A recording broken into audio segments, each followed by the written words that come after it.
Bonjour. Dans cette première vidéo, je vais vous parler de nos deux hémisphères cérébraux.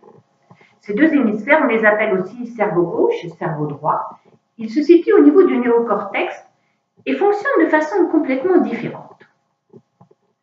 L'hémisphère gauche, qu'on pourrait appeler aussi notre énergie masculine ou notre part adulte, voit tout en détail.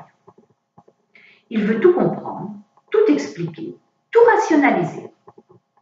Il compare, il évalue, il juge. C'est un perfectionniste qui vérifie. C'est celui du mental, mais il gère aussi l'espace, le temps et la parole. Il est logique, déductif, et c'est l'hémisphère du concret. C'est celui qui va nous permettre de mettre les actions en œuvre.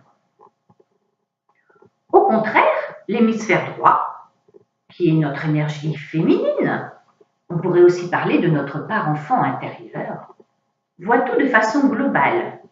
Il est créatif, imaginatif, rêveur, artistique.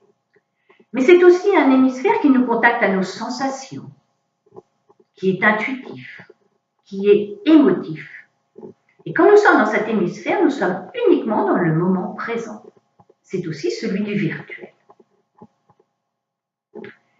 Vous comprendrez bien qu'il est important d'être en équilibre. Une fleur tient sur sa tige parce qu'elle est en équilibre. Et pourtant, nous avons oublié dans notre société l'importance de faire fonctionner ces deux hémisphères en même temps. Notre société à l'heure actuelle utilise essentiellement l'hémisphère gauche. C'est celui du monde du travail, de l'école, de la gestion du quotidien. Pour nous ressourcer, nous sommes obligés d'aller dans l'hémisphère droit. C'est celui que nous utilisons pour nos loisirs ou pour des activités de ressourcement. Mais si nous faisions fonctionner nos deux hémisphères en même temps, y compris dans notre travail et dans notre gestion du quotidien, à ce moment-là, nous serions en équilibre et nous n'aurions pas besoin de nous ressourcer, car en équilibre, on ne se fatigue pas. Prenez des activités que vous n'aimez pas, le ménage par exemple. Quand on n'aime pas une activité, on a tendance à le faire avec l'hémisphère gauche. C'est-à-dire qu'on s'organise, mais on est pressé, on ne veut pas y passer trop de temps, et puis on se compare, on juge, on est parfois perfectionniste. Et finalement, on va s'épuiser à faire notre ménage. Si nous rentrons par la porte de l'autre hémisphère, que nous mettons un petit peu de créativité dans notre ménage, mais comment diriez-vous ? Tout simplement en prenant des beaux chiffons, du matériel agréable, et puis peut-être que l'on peut aussi se mettre une musique, ou alors chanter. On peut s'amuser de rayons du soleil qui font des dessins sur les carreaux, on peut faire des arabesques en faisant nos carreaux. On peut, en époussetant les bibelots, s'amuser, retrouver d'où ils viennent, par exemple de leur forme, mais aussi s'ils viennent de pays lointains ou s'ils nous ont été offerts. Vous voyez, on va chercher quelque chose d'un petit peu amusant, d'un petit peu créatif, d'un petit peu artistique pour faire notre activité. Prenez la cuisine. À l'heure actuelle, se développe beaucoup la cuisine créative. Dans toutes ces émissions de télé-réalité, on s'aperçoit que les candidats peuvent cuisiner des heures. Pourquoi ? Parce que justement, ils utilisent leurs deux hémisphères. Ils vont revisiter une recette. Donc, ils sont bien dans une recette de base.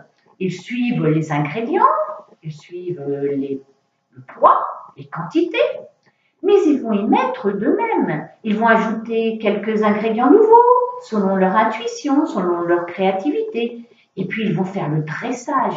Ils vont donner un côté artistique à leur plat. Et là, dans la cuisine créative, ils font fonctionner leurs deux hémisphères en même temps. Certaines activités de plaisir qui voient le jour actuellement utilisent aussi les deux hémisphères. Prenez l'acrobranche par exemple. Vous allez être au contact de la nature, vous allez être dans vos sensations. Mais par contre, vous devez suivre les consignes. Vous devez regarder les règles de sécurité, vous détacher à chaque exercice. C'est une activité qui utilise vos deux hémisphères. Nous avons tous envie d'être créatifs, imaginatifs, d'aller dans cet hémisphère artistique. Et souvent, quand nous y allons, nous rejetons un peu l'hémisphère gauche. Pourtant, l'hémisphère gauche est la structure. Il doit toujours être premier. Regardez, dans le corps humain, par exemple. La structure, c'est le squelette. Si nous n'avons pas de squelette, nous ne pouvons pas tenir debout. L'être humain ne peut pas exister. Lorsque vous construisez une maison, vous commencez par faire les fondations, les murs, la charpente.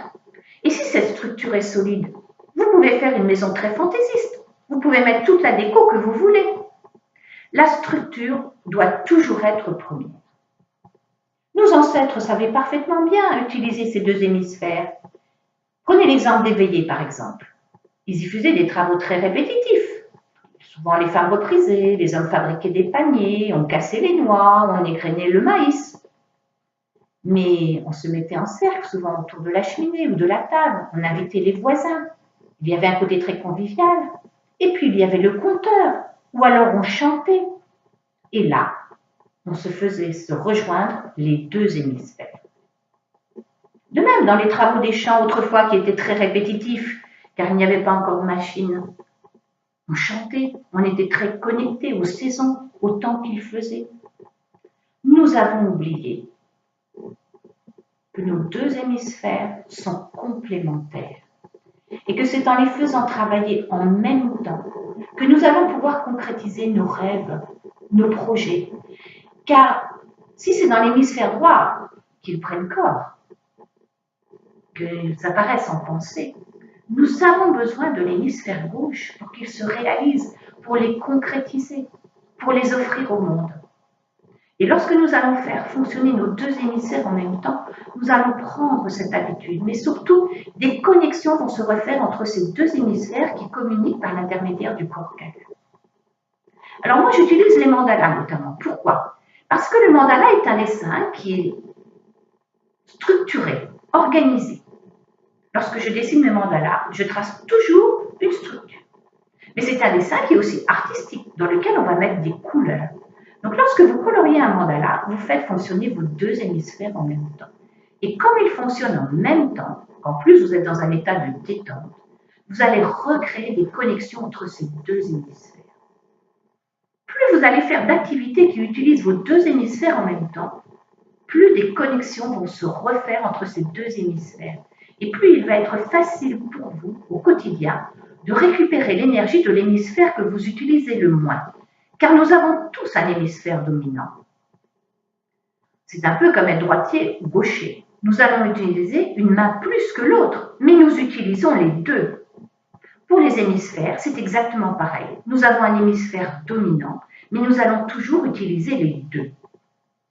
Et pour bien vivre, pour être au plaisir dans chaque activité, il faut rentrer par la porte de notre hémisphère dominant, mais ne pas oublier d'utiliser l'autre.